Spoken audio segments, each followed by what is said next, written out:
سنة وانتم طيبين، خلاص العيد على أبواب. ربنا يا رب يبارك لنا فيما تبقى من رمضان ويبلغنا ليلة القدر وما فيها من خير، اللهم آمين يا رب. حان الآن بقى وقت تنظيفة العيد. النهاردة إن شاء الله هيكون الروتين بسيط وسهل. كل يوم هناخد أوضة كده نرتبها ونروقها ترتيب عميق جنب شغل البيت وجنب تجهيز الفطار. يلا بينا نبدأ الروتين. أول غرفة بدأت بيها هي غرفة البنات. جبت بقى الغسيل اللي كان عندي ونزلت الدولاب كله، وهبدأ كده أرتب الدولاب من أول وجديد. وهبدأ إن أنا أتخلص من كل الفرشة دي، هاخدها تتغسل، هخرجها بره الأوضة عشان الزحمة والكركبة. وبعد كده هبدأ أفرز الهدوم زي ما احنا شايفين، وهاخد الهدوم أحطها عند كل ضرفة أطبقها فيها. بس وأنا بفرز الهدوم بحاول إن أنا أكون حاطة كل بيجامة مع البنطلون بتاعها عشان في وقت التطبيق ما ياخدش معايا وقت كتير. وزي ما احنا شايفين فرشت كده المفارش في الدولاب، وبدأت إن أنا أطبق البيجامات مع بعضها وأروق الظرف ضرفة ضرفة. أهم حاجة في الموضوع ده إن انت تكوني مرتبة يومك وعارفة هتعملي ايه، تبدأي اليوم من بدري عشان تنجزي فيه شغل كتير. انا بالنسبه لي تنظيف عميق، يعني لازم الدولاب يكون مترتب ومتظبط كده، البيجامه على البيجامه ومفيش حاجه خارجه عن التانية، وتكون الرصه مظبوطه بالظبط زي ما احنا شايفين كده. بحاول ان انا اخلي الرصه مظبوطه وقصد بعضها عشان الدولاب يكون مظبوط ومتنسق زي ما احنا شايفين، وتكون النتيجه النهائيه مرضيه. وبما انه رمضان بيكون سريع جدا وطبعا شغله بيكون كتير، عزومات طبعا والكلام ده، فلازم ان انا اكون مرتبة يومي وعارفة هعمل ايه. عشان كده انا برتب لتنظيفة العيد دي من قبلها باسبوع او باسبوعين، عشان يكون عندي وقت للتنظيف والروتين اليومي وكمان للعبادة ولمذاكرة الاولاد. فلو انت نظمت يومك هتحصدي نتيجة نهائية اخر اليوم هتكون كويسة جدا وهتكون مرضية. وكمان هتحسي ان يومك فيه بركة، وخصوصا لو بدأت اليوم من بعد صلاة الفجر مباشرة. المنظمات دي كويسة جدا للأطقم الداخلية، وكمان بتحافظ على الدولاب من الكركبة والنعكشة اللي دايما بنشوفها في الدولاب. هنا كنت خلصت ضرفة الهدوم وبرتب المفروشات اللي مش محتاجة غسيل، وطبعا المفروشات اللي هتتغسل خرجناها بره الأوضة. بصراحة كده تنظيفة العيد دي جت في وقتها، ضربت بيها عصفورين بحجر واحد. من ناحية بنضف تنظيفة العيد، ومن ناحية تانية المفروشات دي أصلا كانت كده كده هتتغسل وتتعطر وتتعان في الدولاب عشان خاطر الصيف طالع ومش محتاجاها. وكلها أسبوعين تلاتة كده كمان وهندخل هدوم الشتوي وهنخرج هدوم الصيفي. فهي كده كده التنظيفة دي كان وقتها وكانت مطلوبة في الوقت ده. من ناحية بننضف للعيد، ومن ناحية تانية بنستغل الفرصة وبنعين المفروشات، لأن الجو أصلا بقى حر عن الأول ما بقاش برد. فمش هحتاج كل المفروشات دي، هسيب بس المفروشات اللي هي الخريفي الخفيفة، وكل المفروشات التقيلة دي هتتغسل وتتعان في الدولاب إن شاء الله للشتا الجاي بخير. هنا كنت خلصت الدولاب ورتبت الملايات بتاعة الأوضة دي في الضرفة بتاعتها، وكمان مسحت الشباك. وطبعا الأدراج لازم ناخدها معانا في سكتنا. المقشة بصراحة والجاروف ده بتسهل عليا كتير جدا في تنظيف الأدراج بتاعة التسريحة بقى أو بتاعة الكومودينو. فأنا في الوقت ده كنت بقى خلصت كل حاجة في الأوضة، فاضل بس الأدراج بتاعة الأوضة، وكمان فاضل السقف هنمسح الجبسون بورد. وكمان في الوقت ده برضو كنت خرجت السجاد بره عشان يتغسل. واليومين دول طبعا ما شاء الله الجو جميل والشمس هتنشف السجاد بسرعة، فرصة تشجع على غسيل السجاد وكمان المفروشات. بصراحة فرحة العيد مش بتكمل غير بشوية التنظيفات اللي بتكون قبل العيد دول، مع إننا في صيام وجو عزومات بقى وشغل كتير في رمضان. والتنظيفة دي طبعا كلنا عاملينها قبل رمضان، بس لازم لابد عنها قبل العيد، بيكون لها فرحة خاصة كده في كل عيد.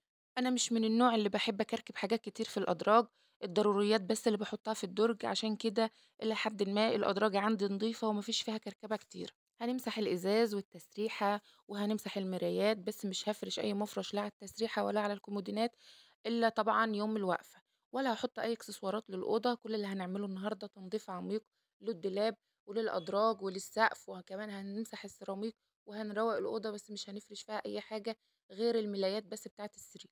شوية دوني بقى في جردل المية وبمسحة الجبس دي وهمسح بيها السقف كله، هتخلي ريحة الأوضة جميلة جدا لمدة يومين تلاتة. قبل ما بمسح الأرضيات بكنسها مرتين. ليه بقى مرتين؟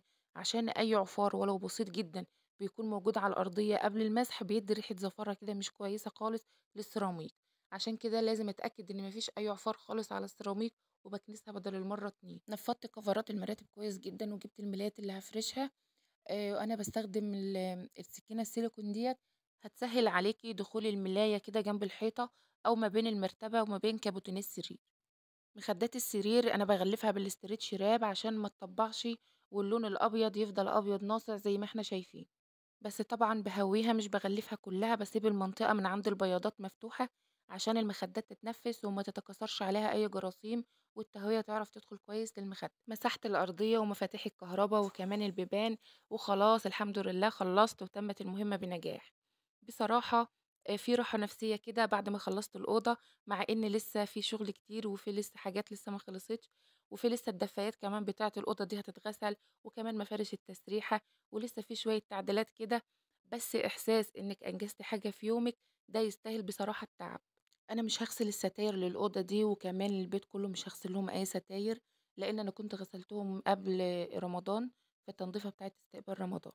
أنا هاكتفي النهارده بالأوضة دي وبتنضيف الدولاب وغسيل السجاجيد بتاعة الأوضة، وكمان دفاياتها ومفروشاتها، زائد طبعًا تجهيز الفطار ومذاكرة الأولاد، وكمان عشان ما اضغطش نفسي وأحس كده بالإرهاق، وأقدر أواصل باقي الشغل بتاع البيت كله، وألاقي وقت كمان للعبادة في الشهر الكريم اللي إحنا فيه.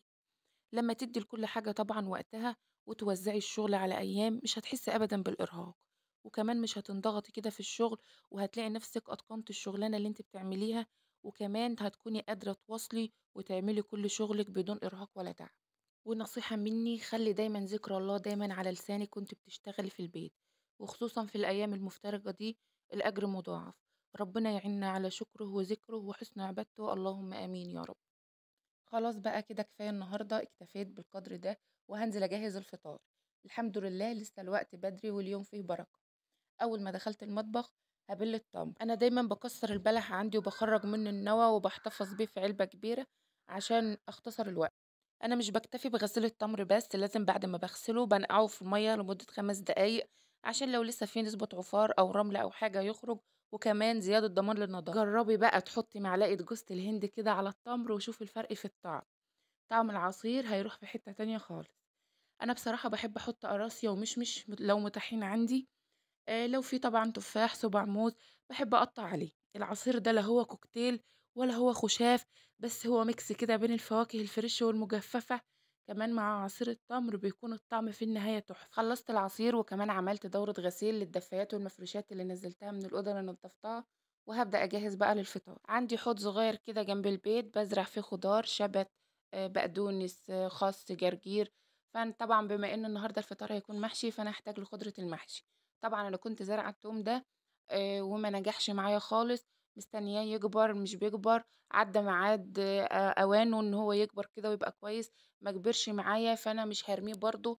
لقيته بدأ ينشف ويصفر، فقطّعته معايا بالمرّة، وهاخده هانضّفه كويس وهاقطّعه وهاحتفظ بيه بالفريزر، بيبقى كويس جدًا على تسبيكة المحشي وعلى الخلطة بتاعة المحشي، وكمان في التمليحة بتاعة السمك. زراعة التوم بتحتاج مَيّة كتير، بس أنا طبعًا ما اهتمتش بيه. خلاص هاخد الخضرة بتاعتي وهاروي الزرع لإنه كان بقى له كتير جدًا ما رويتهوش، وهاطلع أبدأ إن أنا أنضّف الخضار وأبدأ أجهّز بقى للفطار بتاعنا. في الوقت ده وأنا باجهّز الفطار الغسالة شغّالة جنبي دورة بعد دورة، عشان طبعًا ما يكونش الغسيل كتير على الغسالة، فأنا غسلتهم على مرّتين. نضّفت الخضار وغسلته وكمان قطّعته وجهّزت خلطة المحشي. طبعًا في الصيام ده مش باحب أزوّد الصلصة خالص للمحشي ولا البهارات، عشان تاني يوم ما أحسّش بعطش. عايزة أقول لِك بقى إن شوية التوم الفريش اللي أنا ضفتهم على المحشي، ادّى طعم جميل جدًا لخلطة المحشي. لفّيت صينية المحشي وكمان ولّعت عليها النار، والبطة كمان كانت قرّبت تستوي. بطاطين الأطفال كمان نشرتها ونشفت قبل الفطار. في الوقت ده كنت خلّصت كل شغلي، وممكن كمان أعمل شغل تاني أو أفتح تنضيف في أي أوضة وأبدأ تنضيف فيها، بس أنا حابة يكون عندي وقت فراغ في يومي للأولاد أو لقراءة القرآن والعبادة، وعشان اليوم يكون فايق معايا وما يكونش مضغوط، وعشان كده أنا هاوزّع الشغل على باقي الأيام، مش هاضغط نفسي في يوم واحد. لحد هنا كان يومه خلص وكنت خلاص هاغرف الفطار. إن شاء الله نتقابل في فيديوهات جاية كتير وروتينات أكتر. السلام عليكم ورحمة الله وبركاته.